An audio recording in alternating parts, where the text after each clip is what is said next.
Yo, what it do, YouTube family? Welcome back to the EP17 series with Inter Milan. Now, you guys asked for a staff video, so before we get into anything to do with season 2, like the transfers, which will be in the next episode, we're going to have to get through the staff video. It's going to be quite long. I'm going to try and get through it as quick as I can because I don't want to be sitting here for 30 minutes talking about staff. I'm not going to go through the outs because there isn't any need to, but, you know, I will, you know, now and again maybe show you what the stats that they had. I just thought, oh lord, that's gonna stink, you know, them hot farts. No, I'll stop. Listen, so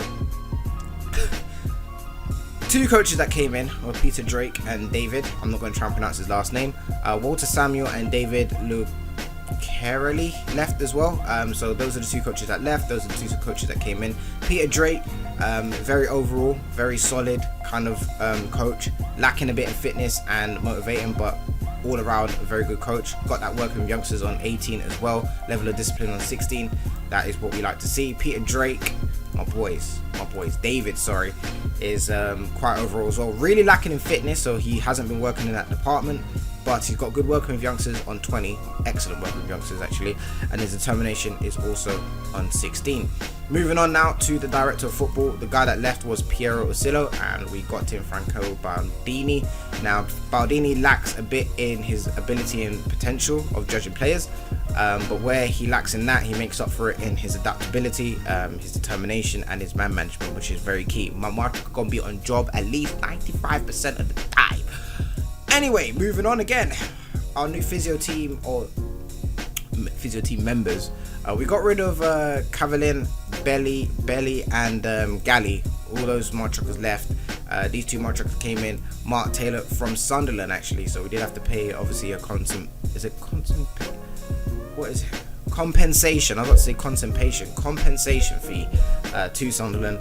But yeah, got physiotherapy on 19, motivating is on 16, which is very good. As a physiotherapist, because when I was getting physiotherapy for my knee, because my knee just done all the way twisted one time and it was a wrap. But motivating, his words and how he helped me through the injury were very key. So I always know that motivating is very good to have with your physios. And then we've got Stensiner, who is very good as well. Physiotherapy on 20, adaptability on 16. That doesn't really matter, but he's got good determination on 13. Motivating is on 12. A level of discipline is 11. What you probably can tell from just looking at the team I'm building, or the backroom staff I'm building, is that I tried to go through for very much overall stats instead of looking for one specific attribute, maybe like physiotherapy or attacking coaching or defending coaching. I tried to find an overall coach or an overall physio because it helps in different areas. It really I don't think people understand that having a good backroom staff is very crucial to what happens on the pitch. I think people really downplay and undermine having a great backroom staff. Like, I think it's a key thing to look out for, and it's a key factor in building a quality world-class team. Like, you need to have a good backroom staff, so that's why I put so much effort and time into it, as you can see, with so many flipping transfers. Derek Langley, my boys that go to anyway, but yeah, judging player ability and potential on 18 and 20. This thing is just going to keep flipping changing, in it. Then we've got this guy Fernardi. He's judging a player's ability and potentials on 17, both of those. I should have just gone like this, but what can you do now? We've got Bill Green from Southampton. Obviously a compensation fee was paid, but 17. Then we've got Pereira from Sporting, 19 and 20. Trust me, going for teams with great going for a team that has a great scouting staff is my number one tip. Sporting, Ajax, Barcelona, all them lot, Southampton, Udinese, all of them. Just go to them shits and you will find gems in them shits. John Steen Olsen sadly has retired. You probably thought I was going to say passed away. Now this guy retired, so obviously we only had him for a season, but he came from Ajax, as I mentioned. Those are the go-to teams to find great staff members in your scouting team. Then we've got Policano, who is 17 and 18 in his ability and potential. Then we've got Carlos Vargas. I've never heard of him before, but he popped up in the free agents list and I signed him. 20 judging a player's ability and judging player potential is on 18. Also got good adaptability on 15, which is nice to have sometimes. Then we've got my boy Zaffanella. I think it's Zaffanella. 2020 in both, and adaptability is on 15. This is why I don't understand why my team don't have the best scouting staff, but I know FM try hole sometimes. It's fine. Ian Broomfield, it's definitely an English name, and it's just Ian, like Ian. Do you know what I mean? But yeah, adaptability is on 17, ability and potential 16 and 17. So that is pretty much that for the scouting staff. Now moving on to my assistant manager is now Miguel Angel Nadal. The previous one was Giacomo Morelli.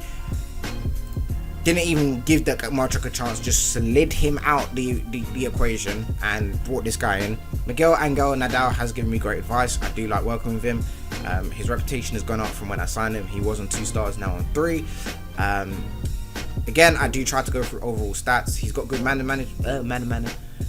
management. However, he also has, the attributes in tactical, technical, which is good. Working with youngsters is there as well. 13 on judging the player ability and potential, and level of discipline is on 16, and motivating is on 15.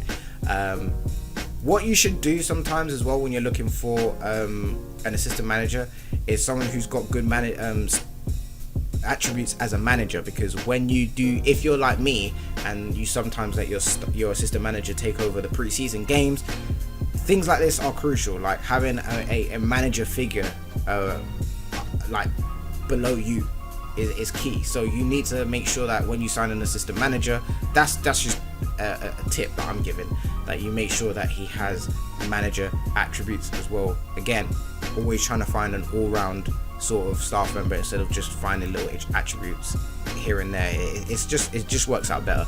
Anyway, moving on for the fitness coaches. Otzi left, Perondi left, and Bell Street left as well. Giuseppe Bell Street, that's a nice name. We've got Carminati in, we've got Marles in, and we've got Fernandez in as our new fitness coaches. This is how they look, as you can see there. Again, all round, that's what I'm trying to find. He also got good mental and tactical, which is very, very good. So you could use him in different areas if you wanted to.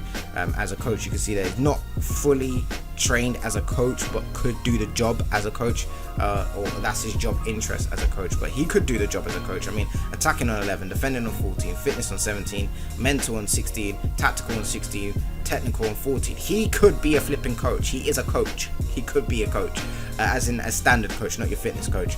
But this is what I mean. Finding overall staff members is what you need to do. Like, honestly, it changed the way I sign staff members forever when I started applying this to my games. Marles looks like this. Fitness on 20. Lot of key attributes here in his mentals. Determination on 13. Ability, judging his abilities on 13. Judging the potentials on 13. Level of discipline on 14. Motivating on 16. Again, what you like to see. Overall attributes. What I was lying, I wasn't. Ishmael Fernandez is the last fitness coach, and 20 level of discipline and 16 motivating. Fitness is on 18, and it also has good determination as well. The key highlights there, sorry, I messed that up. The highlights required for a good fitness coach he has got, and level of discipline obviously stands out the most, being on 20. Not kind of overall as a fitness coach, but can do the job and is doing the job, so I'm happy with him being a part of the team. Got one goalkeeping coach in. Didn't get one out. I actually got room to add more staff members, which is how I was able to sign another fitness coach, and I decided to add one more goalkeeping coach to the team as well, and it was Alex Brunner from Udinese. Obviously a compensation fee was paid, but again, overall looking very good. Tactical and technical is a bit swangling, but he's not with us anymore. that's the main thing. He's not with us anymore. We don't have him. Got rid of him. You'll see why in a second. Moving on though, data analysis. this. I don't know what attributes you need to find in order to. It's the same with this, so I'm not going to go through these guys, but I honestly don't know what you need to look for when you're signing a data analyst or a sports scientist. I just don't know. I really don't understand what you look for. I don't know what attributes help them become a vital role in your backroom staff. So if you know, let me know in the comment section down below, please. It would help me massively. Or if you have any articles or any forums that I should probably read and check out, let me know in the comment section down below. Your boy will go and do that. So obviously this was the 2016-17 transfers. These are the 17-18 transfers so far. So we've got Alessandro Guilani from Sampdoria. He's my new under-20s fitness coach. I didn't sign him. My what's his name? Director of football did. Swag leave it. Only gonna have him for a season. My truck's gone. Guy Mertens came in as a new goalkeeping coach. Obviously, as I said, we got rid of the old one. This guy looks much more solid, much more secure. Don't worry about Marchuk's reputation. It will go up. Don't even worry about that. It's all good. But what we're focusing on is his stats and what he offers to the team and the backroom staff. Goalkeepers is on 18. Tactical and technical are both on 15. Level of discipline is on 15. Motivating is on 14. Determination is on 15. So, you know, I'm really happy with him. He's a Belgian coach as well. You know, for them regions. But nah, overall, very good. Way better than what we had before. So, again, always trying to make improvements.